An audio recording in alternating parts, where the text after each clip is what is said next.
just want to present just a little bit of an ACEM primer related to outcomes and the systematic program of evaluation. This is based on some of the information that we learned when we went to the conference earlier this year, or earlier last year for ACEM. And I want to preface this by telling you a little story.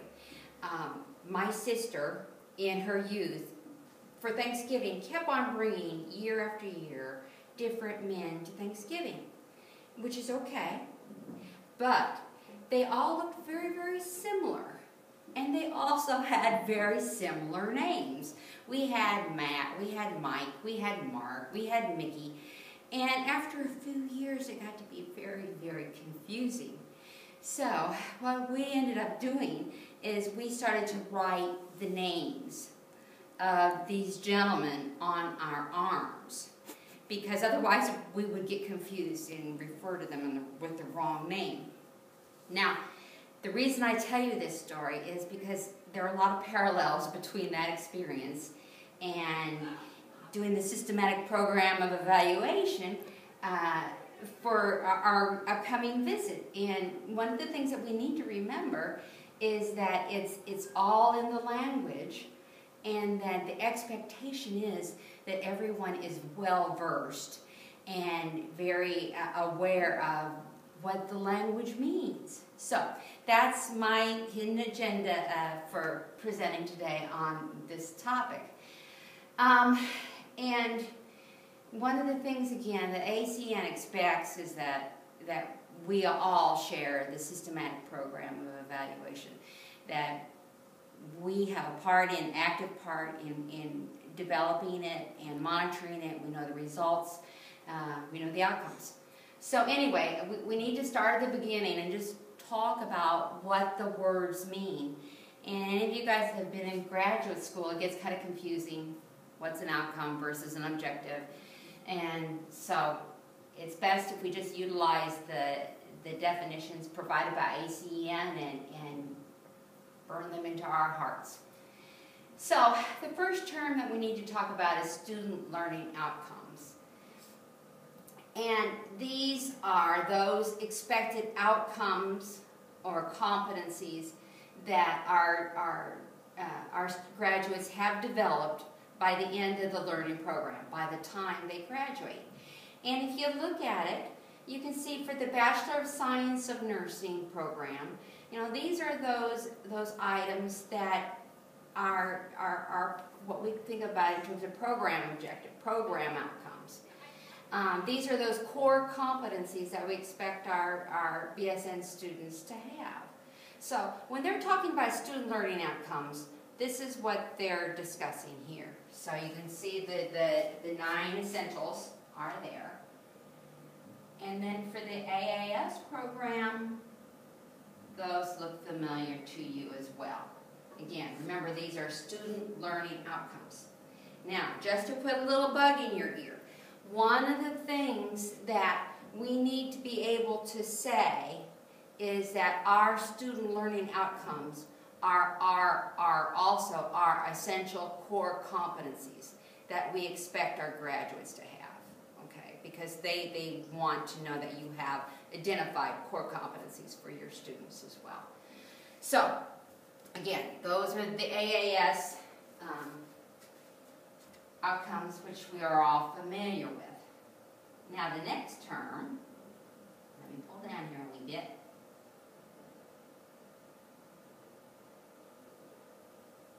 Are program outcomes. And to my mind, this definition is a little bit different.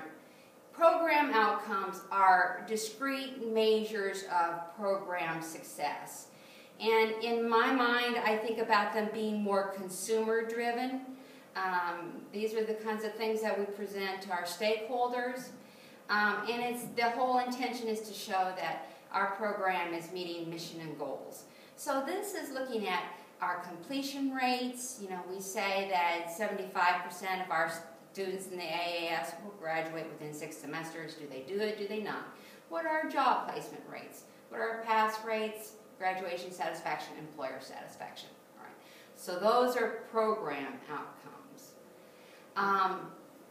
And then the last term that we need to talk about is the systematic plan for evaluation. And if you guys remember back to our last self-study, this is that monstrous table in the back of the self-study. And what it looks at not only the student learning outcomes, the program outcomes, and also the role-specific graduate competencies, which in our case are the student learning outcomes as well. And then also, lastly, those ACEN standards. So remember, for ACEN, there are a number of standards, and underneath those are a number of criteria. We need to have a program of evaluation in place that talks to how we meet those standards and how we know that we've met those standards. So that table has to look at a measurable expected level of achievement. How frequently do we assess those? ACEN is telling us that if you have you admit every semester, one of the things you need to be doing is looking at each of those cohorts every semester in terms of their outcomes versus annually or every other year. And that varies according to the institution. You know, Fort Leonard Wood could very well make the case that we only graduate one cohort per year, so we only look at this data annually. Utilize appropriate assessment measures, and then what they want us to do is take a minimum of 3 years of data for each component. And for some of this data, and I need to clarify exactly how much of the data, what they're asking us to do is trend that 3-year data, compare it to the norm, and to determine whether we've met or not. You know, for something like an NCLEX pass rates, you know, that would be something easily done. Thinking about whether you met your mission statement every year is another thing. And one of the things that they're asking is that for our newly established programs, that we have data from the time of the program's inception. And we did start in terms of communication and satisfaction with our clinical settings, those kinds of things. We did start generating that data when we started our program last semester. So that gives you an idea of what's going on there. And then I just want to show you a little bit of a mock-up here. All right. Now, when you're looking at that let me pull this up a little bit better so you can see. When you're looking at the program evaluation, and this is from the ACEN standards component, one of the things that you see is you see the standard, which in this case is the curriculum, and then underneath it you'll see this the specific criteria that you have to measure in terms of meeting that standard. And so you'll see that how they are set up is that they take we have one column called component column, which try to grasp to denote the particular theme that we're talking about in the standards. So in this case, we're trying to look at cultural diversity for 4.5. Then an expected level of achievement. And for this, this is how do you measure this? They want us to be utilizing tools that have been tested and they're reliable and they're valid. One thing that they do not want to see are us utilizing expected levels of achievement that are non-measurable, such as faculty agree, blah, blah, blah, students believe, blah, blah, blah. Those types of things they don't feel are acceptable. They said, you know, there's no agree-o-meter, there's no believe-o-meter, you know, so. And you will, as you look at these things, see that we do have some of those. The next thing is we have listed is frequency of assessment, and then the particular assessment methods that are in place. And what I'll be asking you guys to please help me with is this final column that is looking at implementation phase in terms of helping with data collection and analysis, including, did we meet the level of achievement or not? What they say is they don't expect perfection, but what they do expect is to see a plan in place, a working plan in place, and then that we are analyzing our data and we don't have good outcomes, that we do something about it. And then we monitor outcomes to see if it was effective. I'm sure you guys have heard that idea before. So anyway, the first column of implementation looks at results of data collection and analysis, including actual levels of achievement. And this is just the facts column. So expected level of achievement, met versus unmet, and then tell your results. In this particular case, if you're telling me that what you did for the 3 different programs is that you're going to review the required text, for cultural diversity, talk about that in there, that you did it or not. The next column, where it says actions for program development, maintenance, or revision, is actually a point where we need to talk about if this is a problem, this is the intervention we did, and this is the results, or this happened and we are in the process of whatever. Discuss why what happened, and what we're doing about it. That's what that final column is for. Now let me pull this down a wee bit more. And one of the things that you will see is that for some of them, and here's another example, looking at the AAS, one of our expected levels of achievement were that 80% of students will agree or strongly agree the statement that culturally diverse patients were available in the clinical setting. That's part of that clinical site evaluation form. And so then that was just simply a matter of taking those forms and calling out all the data for whether we achieved that or not, and then trying to think about what other interventions have we done besides this to make sure that we continue to grow in this fashion. And one of the things that I know is that Steph has just recently obtained a contract to use the Boys and Girls Club Jeff City. So I put that in there as well. All right. And I have set up a program evaluation template, and it is also, and I'll show you that to you in a minute, and it is also here on our collaboration feature of our course.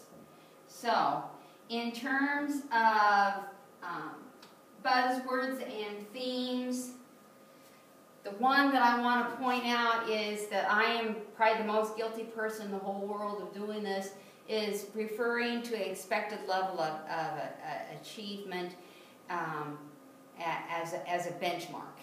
Okay, benchmarks talk about national and regional data, and we're not doing that. So they don't want to hear the word benchmark. And then I already talked about looking at levels of agreement. They don't want to see that either.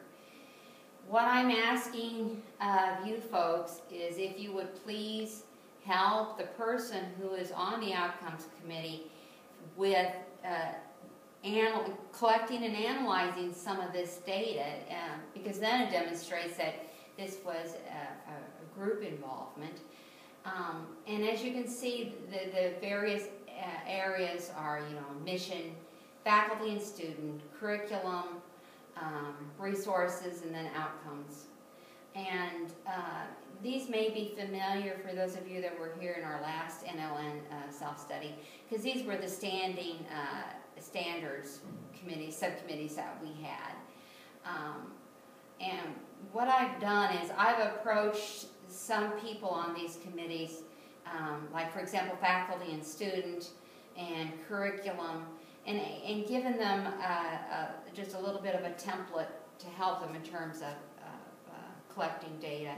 And so they have packets to work with. But I would encourage you, if you could please, help all the people on your standing committee to get that data, because sometimes there's a lot of data, and it really is kind of time intensive. Alrighty, and then Barb is going to be in charge of, disseminating workload for Fort Leonard Wood. And of course, if you have any questions about exactly how all this works, please feel free to ask anybody on the assessment committee how to do it.